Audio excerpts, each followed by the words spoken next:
धर्म स्नेही बंधुओं,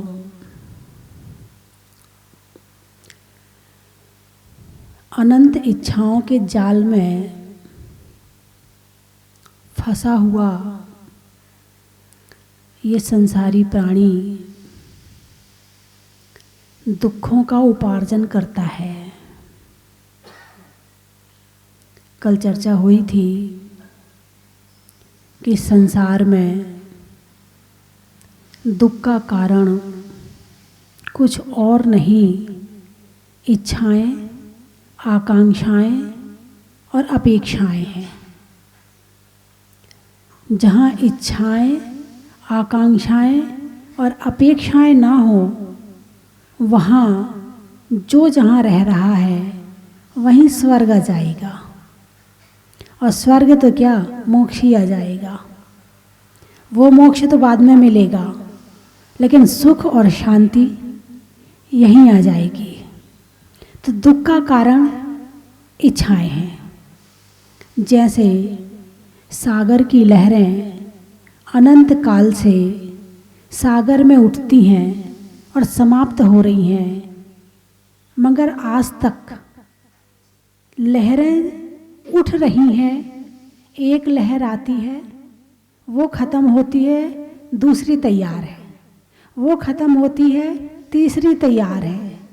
ऐसी लहरें सागर में अनंत काल से उठ रही हैं, अभी तक समाप्त नहीं हुई हैं। ऐसे ही इंसान की इच्छाएं, शरीर समाप्त हो जाता है मगर इच्छाएं समाप्त नहीं होती है। अगले जन्म फिर लेता है, फिर इच्छाएं पूरी करने का प्रयास करता है, वो जन्म भी खत्म हो जाता है, इच्छाएं पूरी नहीं होती हैं, फिर अगला जन्म लेता है, और ऐसे करते करते दुर्गतियों में पहुंच जाता है। मगर इच्छाएं फिर भी समाप्त नहीं होती हैं। इच्छाएं इंद्रिय विषयों की हैं, कुछ बाहर से संबंधित हैं, कुछ अंदर से संबंधित हैं, कुछ भोगोपभोग से संबंधित हैं। यदि व्यक्ति धर्म कर रहा है, आँख भगवान के दर्शन कर रही है, भाव सहित दर्शन कर रही है, हाथ अर्घ चढ़ा रहे हैं, मुंह जिनवाणी पढ़ रहा है, कान प्रवचन सुन रहे हैं, किसके द्वारा? इंद्रियों के द्वारा। किसके द्वारा? इंद्रियों के द्वारा। आत्मा के लिए धर्म होता है और शरीर के लिए इच्छाएं होती हैं।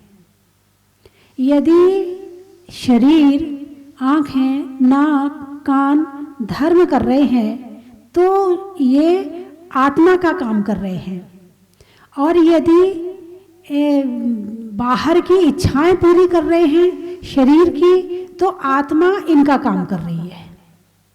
बात समझ में आई कि नहीं आई? आत्मा का लिए होता है धर्म, और भोग और उपभोग होते हैं शरीर के लिए। यदि भोगोपभोग कर रहे हैं तो आत्मा शरीर का काम कर रही है, और यदि धर्म कर रहे हैं तो शरीर आत्मा का काम कर रहा है। तो सही क्या है? आत्मा शरीर का काम करे या शरीर आत्मा का काम करे? बहुत बढ़िया। आप कौन है, शरीर या आत्मा? आत्मा। बहुत सुंदर, बहुत बढ़िया उत्तर दिया आपने। कम से कम इतना तो पता है कि मैं आत्मा हूँ, मैं शरीर नहीं हूँ। ऐसा दिन में बैठ के 2-4 बार या कभी दिन में बैठ के 2 मिनट के लिए ध्यान लगा लिया करो कि मैं आत्मा हूँ, मैं शरीर नहीं हूँ, मैं आत्मा हूँ, मैं शरीर नहीं हूँ, मैं आत्मा हूँ। ऐसा थोड़ा सा ध्यान लगा लिया करो। इससे जो भेद विज्ञान होगा उससे इच्छाएं कम करने में बड़ी सहायता मिलेगी। क्योंकि जब तक हम मैं शरीर हूँ ऐसा मान रहे हैं, तब तक आत्मा शरीर के लिए पूरे दिन मेहनत करेगी, और जिस दिन ये पता चल जाएगा कि मैं आत्मा हूँ, मैं शरीर नहीं हूँ, तो फिर इस शरीर से आत्मा काम करवाएगी। बात समझ में तो आ रही है ना? तो इच्छाएं और आकांक्षाएं पूरे दिन दौड़ाती है आदमी को। इतना भाग रहा है, क्यों भाग रहा है आदमी? गर्मी, सर्दी कुछ नहीं देखता है और भागा जाता है, भागा जाता है। किसके लिए? इच्छाएं पूरी करने के लिए। ध्यान आ गया? थोड़ा धन में घर में ठीक ठाक आ गया, अब दूसरी इच्छाएं शुरू हो जाएंगी। एसी होना चाहिए, कूलर होना चाहिए, बढ़िया सी किचन होनी चाहिए, बढ़िया सा ड्राइंग रूम होना चाहिए। अब ये घर पुराना हो गया, जरा बढ़िया सा घर बनवाना चाहिए। मजबूत है घर में कमी कोई नहीं है, घर ठीक ठाक है, अभी उसमें कुछ बिगड़ने वाला नहीं है। इन इच्छाएं कहती हैं नहीं, थोड़ा बढ़िया सा होना चाहिए। क्या होना चाहिए? थोड़ा बढ़िया सा होना चाहिए। उसमें पैसा लगाने की कहीं कोई जरूरत नहीं थी, रंग रोगन कर लेते तो काम सेट हो जाता। लेकिन मन कहता नहीं, थोड़ा सा घर बढ़िया होना चाहिए। ये कहे तो पुरानी डिजाइन का हो गया है, अब नई डिजाइन का होना चाहिए। ये इच्छाएं, आवश्यकता है घर की, मकान की, रह रहे हैं आराम से, उसमें कोई दिक्कत नहीं है। लेकिन इच्छाएं कहती नहीं, ये पुरानी डिजाइन का हो गया है, अब नई डिजाइन का होना चाहिए। बेचारे पिताजी ने कितनी मेहनत से कम बनाया था, हैं, इतनी मेहनत से बनाया था कि मेरे बेटे के बेटे को कोई दिक्कत ना हो, उसे मकान की परेशानी ना हो। बड़ी मेहनत से बनाया था और पता चला बेटा ने साफ कर दिया। पोता तो दूर की बात है, बेटे ही ने साफ कर दिया। ऐसा होता है कि नहीं होता है? तो ये इसको कहते हैं इच्छाएं। अब जिस जिंदगी में आप जी रहे हैं, जिस संसार में आप रह रहे हैं, वहां दिखावा है, वहां ओरिजिनलिटी नहीं है। 90% दिखावे में जी रहे, 90%। और अब तो और दिखावा बढ़ता चला जा रहा है। गिफ्ट अच्छी हो ना हो, पैकिंग बढ़िया होनी चाहिए। सामान अच्छा हो ना हो, पैकिंग सुंदर होना चाहिए। चीज अच्छी हो ना हो, मिठाई अच्छी हो ना हो, मिठाई का डिब्बा बढ़िया होना चाहिए। बात समझ में आई कि नहीं आई? यानी अपने अंदर की शांति को खो करके बाहर के सुख को प्राप्त करना चाह रहा है। अंदर भले दुखी रहे, लेकिन चेहरे पे पूरी ब्यूटी पार्लर की पूरी सफाई होनी चाहिए, पूरी चमक होनी चाहिए ब्यूटी पार्लर की। अंदर कितना दुख भरा पड़ा हो, मगर बाल तो उड़ते हुए होने चाहिए। अंदर नहीं देख रहा है आज का आदमी, आज का आदमी तो बाहर में जी रहा है। बस यही कारण है कि आज का आदमी दुखी ज्यादा है। आदमी के पास सुख तो बहुत दिख रहा है, सुख के साधन तो बहुत दिख रहे हैं, सुख के साधनों में कमी नहीं है, फिर भी दुखी है। पहले सुख साधन कम थे मगर सुखी था, आज सुख के साधन ज्यादा हैं मगर दुखी है। पहले बचपन में दुख बहुत कम था, और आजकल के बच्चे इतने दुखी रहते हैं, इतने दुखी रहते हैं, कभी अपनी नौकरी को लेके, कभी छोकरी को लेके। नहीं, आपकी बात नहीं कर रही हूं। हाँ, दुख के कारण ही है ये। नौकरी और छोकरी भी दोनों ही दुख के कारण है। जरा सी समझ आई नहीं कि दुख शुरू हो जाता है। पहले तो अपनी ना तो छोकरी की चिंता थी ना नौकरी की चिंता थी, घर में खेती बाड़ी थी, पिताजी ने कर ली, बेटा आया वो भी लग गया, बेटा आया वो भी उसी में लग गया। ना नौकरी की चिंता है ना छोकरी की चिंता, अपने आप करेंगे पिताजी, मैं क्यों चिंता करूं इस बात की।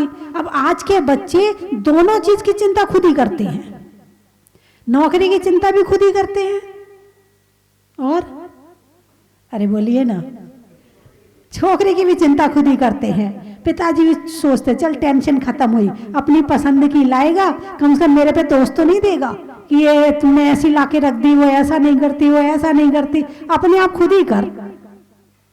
नहीं तो बेटा इतना तेज हो गया, जरा सा कुछ गड़बड़ हो तो जाए पिताजी पे चढ़ जाएगा, डांटने में 1 मिनट नहीं लगाएगा। आजकल के बच्चों में मर्यादा तो है नहीं कि पापा को कुछ कहना नहीं है, नहीं, आजकल के तो बच्चे तैयार बैठे हैं कहने के लिए। नहीं, आपकी बात नहीं कर रही हूं, जमाने की बात है?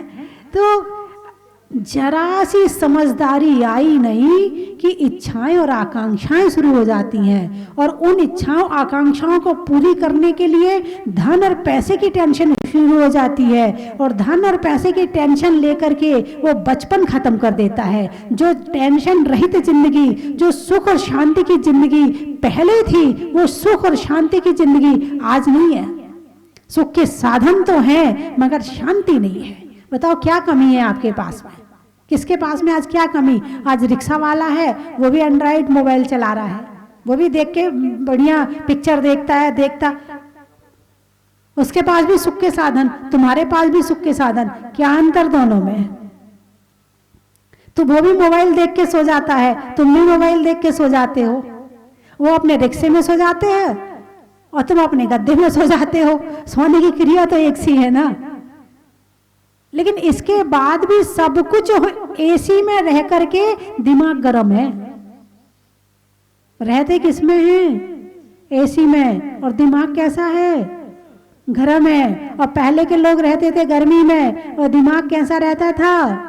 ठंडा रहता था। तो दिमाग ठंडा ज्यादा जरूरी है कि एसी ज्यादा जरूरी है?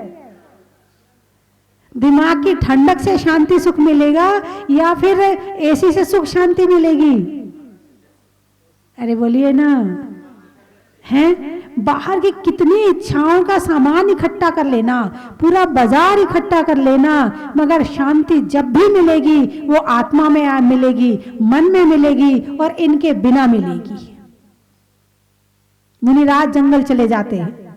कहाँ चले जाते हैं? सुख के लिए या शांति के लिए?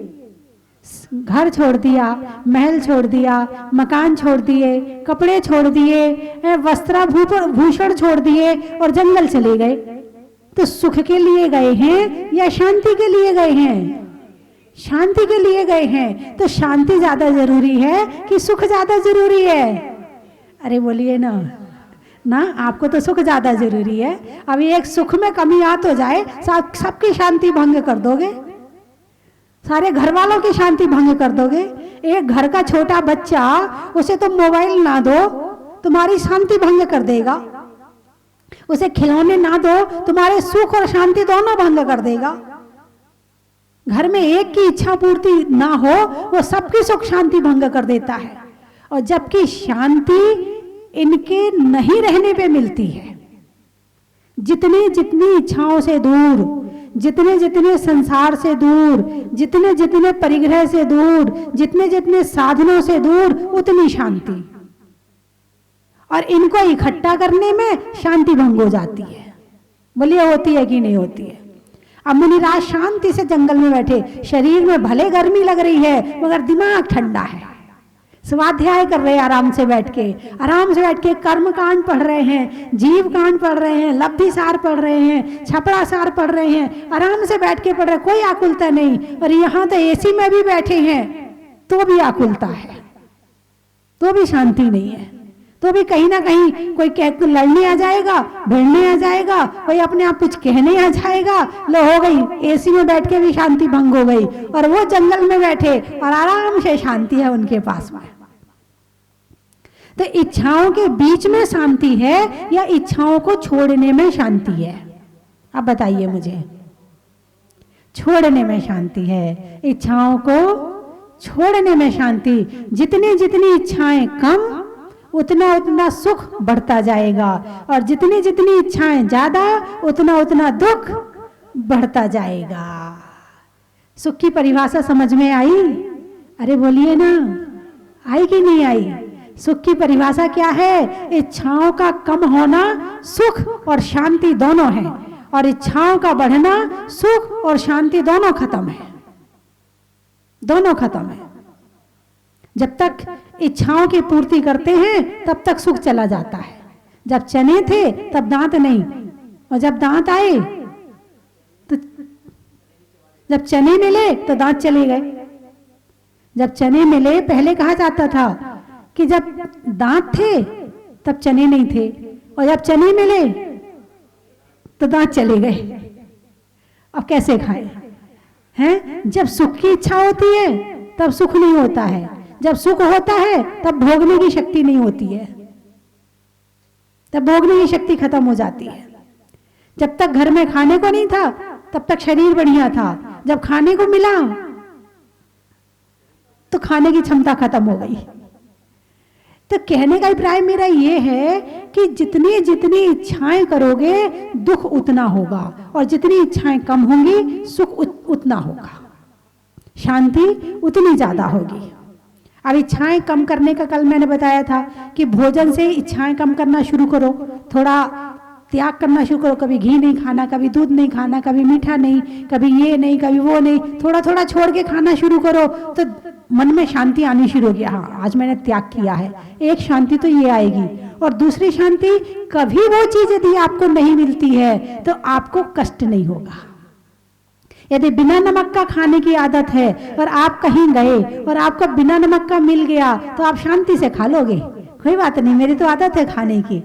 और यदि जरा सा कम हो जाए और आदत नहीं है खाने की, कलेश कर दोगे घर में।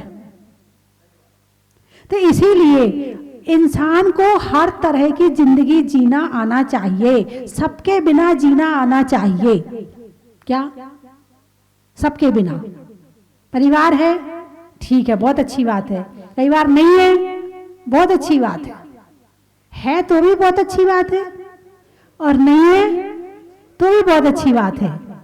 और है तो खुशी, और नहीं है तो रो रहे। दुख हुआ नहीं हुआ? हुआ ना? है? अच्छे कपड़े पहनने मिल गए, अच्छी बात है। नहीं मिले, कोई बात नहीं है। जो मिला वो किसी से कम नहीं, जो नहीं मिला उसका गम नहीं। जो मिला वो किसी से कम नहीं, जो नहीं मिला उसका गम नहीं। अच्छी सी पत्नी मिल गई, अच्छी बात है। खराब सी मिल गई, कोई बात नहीं है। उसके साथ भी जीना आना चाहिए। परीक्षा है तुम्हारी, यदि खराब पत्नी भी मिली है, यदि उसके साथ तुम अच्छे से जी लेते हो, मतलब तुम परीक्षा में पास हो गए, मतलब तुम परीक्षा में पास हो गए। और पत्नी अच्छी मिल गई, फिर अच्छे से जिए तो कौन सी बड़ी बात है। कठिन पेपर हल किया जाए, वही तो विद्यार्थी बढ़िया होशियार होता है। अरे बोलिए ना। और अच्छी मिल गई तो खुश, और नहीं मिल गई तो चल हटे यहां से, फेल हो गए। तो मुनिराज जब जंगल में जाते हैं तो सबके बिना जिंदगी जीते हैं। मकान के बिना, दुकान के बिना, परिवार के बिना, कपड़ों के बिना, ज्वेलरी के बिना, सबके बिना जी सकता हूं। क्या इनके बिना जिंदगी जी सकते हो? आप कल्पना करो, क्या आप अपनी जिंदगी इन सबके बिना जी सकते हो? यदि आपके मन में आता है हाँ मैं जी सकता हूं, तो आप विजेता हैं, आप विनर हैं। और नहीं, अब नाइट सूट नहीं होगा तो मुझे नींद नहीं आएगी, अब ऐसी तकिया नहीं होगी तो मुझे नींद नहीं आएगी, अब ऐसा गद्दा नहीं होगा तो मुझे नींद नहीं आएगी, ये मुझसे खाया नहीं जाता है, ये मुझसे ऐसा नहीं होता है, मैं इसके बिना नहीं रह सकता हूँ, मैं चाय के बिना नहीं रह सकता हूँ, मैं गुटखे के बिना नहीं। फेल। वो व्यक्ति कौन है? अरे बोलिए ना, फेल हो गया। चाय नहीं मिल रही, कोई बात नहीं है, मिल गई, कोई बात नहीं है। जिंदगी सबके बिना जीना आना चाहिए। यदि आप जहाजपुर आए हैं, अच्छा कमरा मिल गया, बहुत अच्छी बात है। नहीं मिला, बरामदा तो है ना, यहीं सो जाएंगे। यानी आप ऐसे अपने आप को बनाओ, ऐसे अपने आप को ढालो कि आप सबके बिना जी सकते हो, तब तो आपको कोई दुखी नहीं कर पाएगा। और यदि आप ऐसा नहीं जीवन जियोगे तो आपको एक मच्छर भी दुखी कर देगा। क्या? एक मच्छर कमरे में होगा, आप परेशान हो जाओगे, दुखी हो जाओगे। ये मच्छर कितना परेशान कर रहा है, ये मच्छर कितना परेशान कर रहा है, मच्छरों के कारण तो हम परेशान हो गए हैं। और नहीं, कोई बात नहीं भाई, थोड़ा सा काट रहा है, काट ले, कोई दिक्कत नहीं है। हमने भोजन किया है, तू भी भोजन कर ले। हम सो रहे आराम से, तू भी सो जा। नहीं सो रहा, मुझे काट रहा, काट ले, मैं तो अपनी नींद सोऊंगा। यदि आप अपने आप को कंट्रोल नहीं करोगे तो आपको एक मक्खी, एक मच्छर, जरा सी धूप, जरा सी छाया, आपको कोई भी परेशान कर देगा। और यदि आप अपने आप को मजबूत बनाते हैं तो ऐसा बनाओ कि आपको कोई परेशान ना कर पाए। जैसे बरगद का पेड़ होता है, तूफान भी आ जाए तो कुछ नहीं बिगड़ता है। और एक हल्का फुल्का पेड़ होता है, जरा सी हवा भी चल जाए तो गिरने को तैयार बैठा रहता है। आप कौन से पेड़ हो? किसी ने एक जरा सी बात कही, बस वो हो गया काम, हो गया है, सारा काम खत्म, रिश्ता खत्म। तुमने ऐसा कह दिया, रिश्ता खत्म, तुम तो हमारे कोई हो ही नहीं, तुम ऐसा कह रहे हो। अरे कह दिया तो कह दिया, रिश्ता क्या खत्म करना है। यानी सुनने की सहन शक्ति, शरीर की सहन शक्ति, मानसिक सहन शक्ति यदि आपके अंदर में है तो आप इस जिंदगी को बहुत अच्छी तरह से जिएंगे। और यदि आपके अंदर नहीं है तो आप परेशान रहेंगे, दुखी रहेंगे, और इस छोटी सी जिंदगी से जो अमृत निकालने का मौका मिला था आप वो नहीं निकाल पाएंगे, आप तो इससे जहर ही उत्पन्न करेंगे। बात समझ में आई कि नहीं आई? तो अपनी जिंदगी में इच्छाओं को कम करने से ऐसी जिंदगी अच्छी प्राप्त होती है। और जिनके जीवन में इच्छाएं ज्यादा हैं, मैं इसके बिना नहीं रह सकता, मैं इसके बिना नहीं रह सकता, मुझे फ्रिज का ही पानी चाहिए, मुझे कोल्ड ड्रिंक ही चाहिए, मैं इसके बिना नहीं रह सकता, वो अपने जीवन में बड़े काम कर ही नहीं सकता है। और जो व्यक्ति सबके बिना जी करके और अपना काम करना जानता है वो कहीं भी जाके सफल हो जाएगा। और जो व्यक्ति केवल इच्छाओं के अधीन होकर जीता है वो अपने घर में भी फेल है, क्योंकि घर में ही कलेश करेगा। इच्छाएं ज्यादा है तो घर में ही कलेश करेगा, घर को ही दुखी कर देगा। दुनिया को सुखी करना तो दूर की बात है, वो अपने घर वालों को दुखी कर देगा। और जीवन तो ऐसा जियो कि तुम भी सुखी रहो और तुम्हारे कारण से हजारों जीव सुखी रहे। यदि ऐसा जीवन जिया आपने तो ऐसा जीवन जीना सार्थक हो गया। और तुम इच्छाओं के कारण से खुद दुखी रहे और सारी दुनिया को दुखी करते रहे, ऐसा जीवन तो मिलना और ना मिलना बराबर था, क्योंकि तुमने अपने जीवन को खुद ही दुखी कर दिया है। इसलिए जीवन ऐसा बनाओ कि जिसमें से अमृत निकले। अब किसी से जरा सी मंदिर में बात हुई, मंदिर जाना छोड़ दिया, किसी से जरा सा कुछ हुआ वो करना छोड़ दिया, नहीं। अब आ गया गुस्सा, हो गई कोई बात नहीं, उसे भी आ गया, तुम्हें भी आ गया। अब अनबोल क्या करना है, कोई बात नहीं, बोलना शुरू कर दो फिर से। नहीं, कभी कभी तो पति पत्नी 2-2 4-4 दिन नहीं बोलते हैं, अकड़ जाते दोनों ही। अब कौन झुके? अरे क्या हुआ, उसने बोल दिया, दोनों अपने ही तो हैं, अपनों ने बोल दिया तो अपनों की बात का क्या बुरा मानना। अपनों की बात का बुरा जिसको लगता है वो अपने घर में सुख और शांति से नहीं रह सकता है। तो इच्छाएं और आकांक्षाएं, सारी दुनिया केवल इच्छाएं और आकांक्षाओं के पीछे भाग रही है। मुझे ऐसा चाहिए, मुझे ऐसी चीज चाहिए। अब वो मास्क लगा रहे हैं ना लोग, मास्क लगाते ना, मैचिंग का मास्क, मास्क मैचिंग का।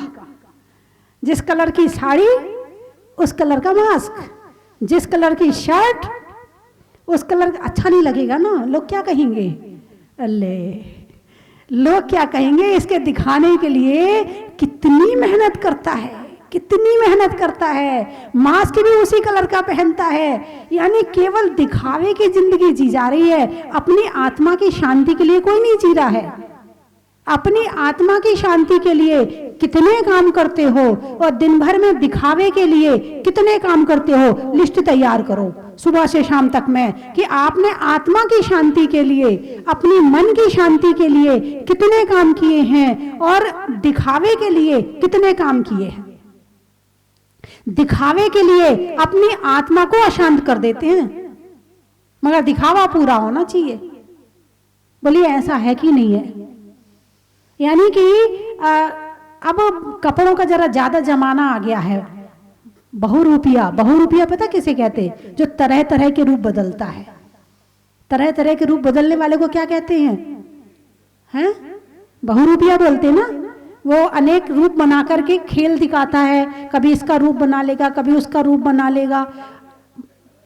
तो इसी तरह आजकल के आने वाली जो जनरेशन है वो तरह तरह के रूप बनाती है। रात को सोएगी तो कपड़े अलग होंगे, उसके पहले कपड़े अलग होंगे, मार्केट जाएगी तो उसके कपड़े अलग होंगे, फिर उसके बाद मंदिर जाएगी तो उसके कपड़े अलग होंगे, किसी पार्टी में जाना हो तो उसके कपड़े अलग होंगे, शादी में जाना हो तो उसके कपड़े अलग होंगे। कितने रूप बनाओगे, कितने रूप बनाओगे? पहले तो आदमी यदि कुर्ता पजामा पहनता है तो वो सारी जिंदगी कुर्ते पजामा पहनता था।